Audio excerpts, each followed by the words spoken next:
नमस्कार दोस्तों। सबसे पहले तो टेडेक्स कांके का मैं बहुत आभारी हूं कि उन्होंने मुझे यहां आमंत्रित किया और साथ ही साथ उनको बधाई देता हूं एक इतना अच्छा कार्यक्रम आयोजित करना इतनी सुंदरता से। तो मैं शुरू करता हूं अपने सपनों के बारे में। तो मेरा जन्म हुआ था, I was born in Mumbai, the dream city Mumbai, and I studied in a Hindi medium school, Marwadi Vidyalaya High School in Mumbai. और my first dream was to become like my teacher, Hindi teacher who was a poet, और उनका नाम था तिलकधारी दुबे, पंडित तिलकधारी दुबे। वो एक कवि थे और उन्होंने कुछ फिल्मों में कविताएं यानी कविता भी लिखी थी। तो ये मेरा पहला सपना था जो कभी पूरा नहीं हुआ। हाँ, उसके बाद में थर्ड स्टैंडर्ड में जब मैं आया तो अपने स्कूल के स्पोर्ट्स डे में मैंने देखा हमारे जो सीनियर बॉयज़ थे, they were actually taking part in running competition and all that, and they were winning all the awards. तो I started dreaming of becoming a runner and represent my country in Olympics. वो भी कभी पूरा नहीं हुआ। Around 7 years old हमारे जो parents थे वो हम लोगों को अलाउ करते थे धार्मिक फिल्में देखने के लिए, और दूसरी कोई फिल्म नहीं देखने देते थे। धार्मिक फिल्में जैसे राजा हरिश्चंद्र हो गई, महाभारत हो गई, जहाँ सती वहाँ भगवान, इस तरह की फिल्में, और रामायण भी। तो रामायण देख के मैंने सपना देखना शुरू किया कि मैं बजरंग बली बनूंगा, हनुमान जी। लेकिन हमारे गांव में रामलीला होती थी when during our holidays, Diwali holidays, और उसमें मुझे सीता बनना पड़ा था। जी हाँ, ये मेरी पहली शुरुआत थी। और लेकिन हनुमान जी बनने का सपना मेरा अधूरा ही रह गया। फिर उसके बाद में in Mumbai actually there was a stadium, Vallabh Bhai Patel stadium. वहाँ पे फ्री स्टाइल कुश्तियाँ होती थी जो मुझे देखने का बहुत शौक था। और वहाँ पे दारा सिंह और king Kong, they were the favorites. So I started dreaming becoming of Dara Singh. और उसके बाद में क्या हुआ वो आपको पता ही है। हाँ, लेकिन एक चीज़ थी कि I was very fond of listening to radio, specially radio Ceylon. आप लोगों को पता होगा, कई लोगों को, उसमें एक अमीन सयानी जी का बहुत ज़बरदस्त प्रोग्राम आता था, बिना का गीत माला, और वो मैं ज़रूर सुनता था उसको। बुधवार को रात को 8 बजे I used to listen to that programme. और उस प्रोग्राम को सुनते सुनते मेरा सिंगर बनने का सपना शुरू हुआ। और मैंने सोचा कि अब मैं भी जो है वो लता जी की तरह, मोहम्मद रफ़ी साहब की तरह, और मन्ना डे, मुकेश जी, किशोर कुमार, इन सब की तरह मैं भी सिंगर बनूंगा। लेकिन ये सपना मेरा चेंज हो जाता था। बिना का गीत माला में जो गीत, बिना का सरताज गीत हुआ करता था, अगर वो लता जी का गाया हुआ है तो मैं लता जी बनने के सपने देखता था। उसके अगले साल मान लो रफ़ी साहब का गाया हुआ गीत जो है वो सरताज गीत हो गया, तो मेरा सपना रफ़ी साहब बनने का शुरू हो जाता था। तो इस तरह से उसमें चेंजेस आया करते थे, और अच्छा हुआ मैंने कभी गाया नहीं।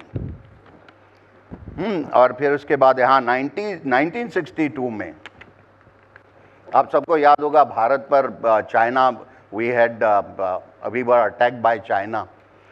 तो उस समय पे हमारे जो वीर जवान थे और जो शहीद हुए थे, उनके बारे में मैंने पढ़ा, उनके बारे में मैंने सब जाना कि किस तरह से उन्होंने वीर गति प्राप्त की थी। तो यहाँ मेरा सपना शुरू हुआ कि मैं भी शहीद होऊंगा देश के लिए, मैं भी एक वीर जवान बनूंगा। लेकिन ये हमारे जवानों की वीरता थी, उनकी महानता थी कि उन्होंने मुझे इसका मौका ही नहीं दिया। जी, ये सब सपने आ रहे हैं आहिस्ता आहिस्ता करके लाइन से, और आप लोगों को भी पता चले लग रहा होगा कि देखिए किस तरह से हमारे सपने चेंज होते रहते हैं।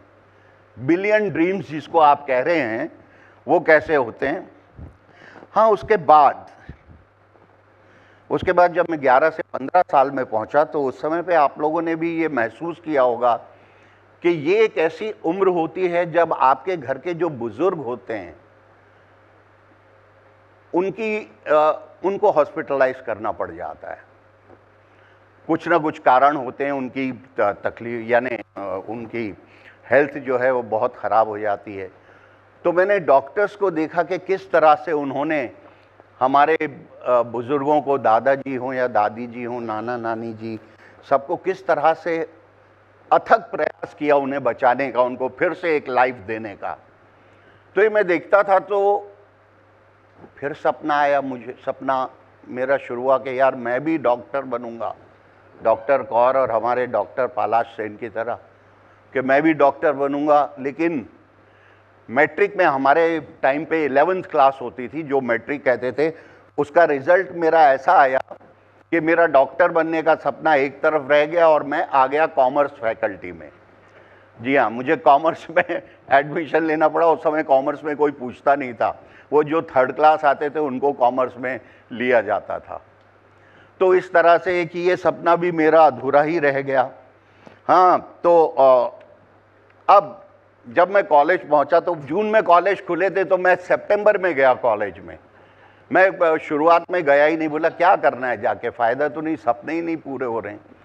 लेकिन the very first day I went to my class and the person sitting next to me was Shankar Nag. You all know him as director of Malgudi days. उसने मुझे देखा और बोला प्ले में काम करेगा? अरे मैंने बोला क्यों नहीं करूँगा, ज़रूर से करूँगा यार। My basic intention was that I'll get friends. पहले ही दिन I'll make friends in the college. So he said, okay, we are doing a play for intercollegiate competition and there is a role and you please do it. वो मैंने किया और मुझे best actor मिल गया। और उसके बाद मैं लगातार मुंबई यूनिवर्सिटी में मैं 3 साल तक मुंबई यूनिवर्सिटी का बेस्ट एक्टर प्राइज़ लेता रहा और इस तरह दोस्त भी बनाता रहा, है ना। फिर उसके बाद में आया लाइफ में एक ऐसा पड़ाव कि मुझे जॉब मिल गई और वो मैं एक्सपोर्ट हाउस में एज एन एक्सपोर्ट मैनेजर हो गया। और यहाँ मैंने फिर सपना देखा कि मैं जो है एक एक्सपोर्ट हाउस का बॉस बनूंगा, मैं भी एक एक्सपोर्ट हाउस ओन करूंगा और वो मेरा सपना कंटिन्यू होगा। इसी बीच में पंडित सत्यदेव दुबे जी, पद्म भूषण, वो थिएटर डायरेक्टर थे, तो वो एक प्ले करते थे संभोग से संन्यास तक।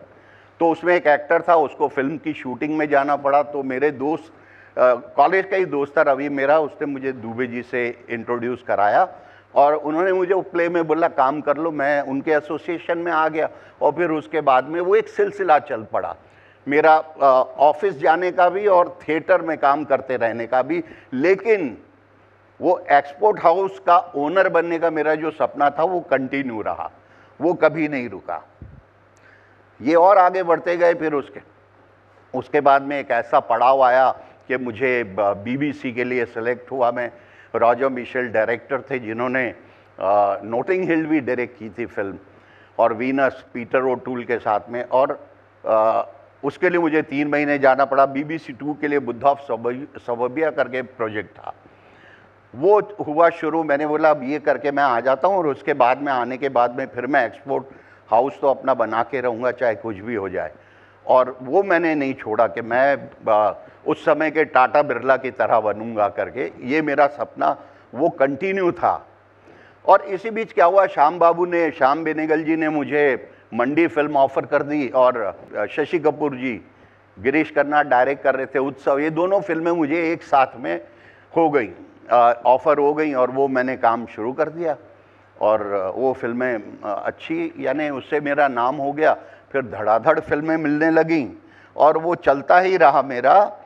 और मैंने उसे भी कंटिन्यू किया क्योंकि एक्सपोर्ट हाउस में से तो उन्होंने मुझे बोला भैया आप आ नहीं रहे हो, अभी काफ़ी टाइम हो गया और आप अपनी शूटिंग में व्यस्त हो, तो आप शूटिंग ही करो। मैंने बोला ज़रूर से देखते, क्योंकि इसमें अच्छा पैसा है।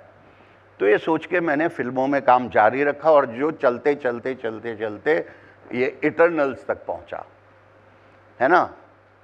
तो आज मैं यहाँ आपके सामने खड़ा हुआ हूँ एज एन एक्टर, एक अभिनेता के रूप में। और आप लोग ये जान ही गए होंगे कि अभिनेता बनने का सपना मैंने अपनी लाइफ में नहीं देखा।